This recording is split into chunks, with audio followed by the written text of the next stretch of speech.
మొన్న తలపెట్టినటువంటి మహాధరణ కార్యక్రమాన్ని కాంగ్రెస్ ప్రభుత్వం అడ్డుకోవడం కోసం వాళ్లకు సిగ్గులేని చర్యగా మాకు పర్మిషన్ ఇవ్వకుండా మహాధరణను అడ్డుకుంటామనే యొక్క ఆలోచన వాళ్ళు వ్యక్తం చేసినందుకు మేము హైకోర్టు వెళ్ళగానే కాంగ్రెస్ ప్రభుత్వానికి చెంపపెట్టుగా ఈరోజు మాకు 28వ తారీఖు నాడు మహాధరణకు పర్మిషన్ ఇవ్వడం జరిగింది.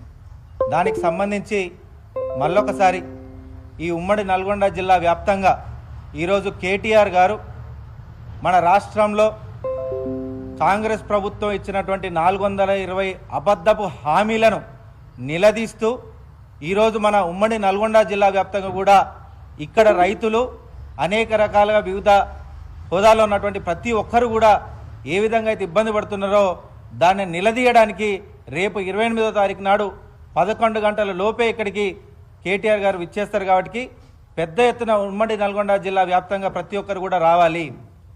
ఈరోజు కాంగ్రెస్ ప్రభుత్వం చేస్తున్నటువంటి అరాచకాలన్నీ కూడా మన కళ్ళకు కట్టినట్టుగా ఈరోజు ప్రతి ఒక్కరు కూడా చూస్తున్నాం, ప్రతి ఒక్కరు కూడా వీక్షిస్తున్నాం కూడా. ఈరోజు సోషల్ మీడియా వేదికగా కావచ్చు, మీడియా వేదికగా కావచ్చు, వీటన్నిటిని నిలదీయడానికి ఒకే ఒక్క నాయకుడు దీనికి సరితూగుతాడు. అది ఒక కేటీఆర్ వల్లే సాధ్యమవుతుంది. ఆయన మన దగ్గరకు వస్తుంది కాబట్టి పెద్ద ఎత్తున ఉమ్మడి నల్గొండ జిల్లా వ్యాప్తంగా తరలి రావాలి. ఆ రోజు మీ అందరి సాక్షిగా ఇక్కడ కాంగ్రెస్ ప్రభుత్వాన్ని ఉమ్మడి నల్గొండ జిల్లా వేదికగా కాంగ్రెస్ ప్రభుత్వాన్ని నిలదీస్తారు.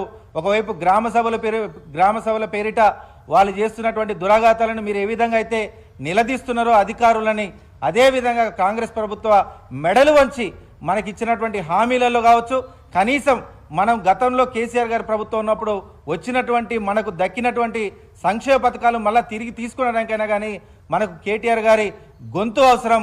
ఆయన మన దగ్గరకు వస్తున్నందుకు పెద్ద ఎత్తున తరలి రావాలని మరొకసారి తెలియజేస్తూ సెలవు తీసుకుంటూ జై తెలంగాణ, జై కేసీఆర్.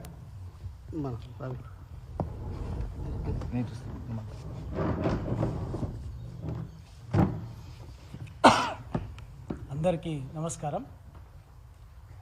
కాంగ్రెస్ పార్టీ 420 అబద్ధపు హామీలు ఇచ్చి అధికారంలోకి వచ్చింది. 100 రోజుల్లో ప్రతి హామీని అమలు చేస్తామని చెప్పేసి అమలుకు సంబంధించిన కార్యాచరణ మొదలు పెడతామని చెప్పింది.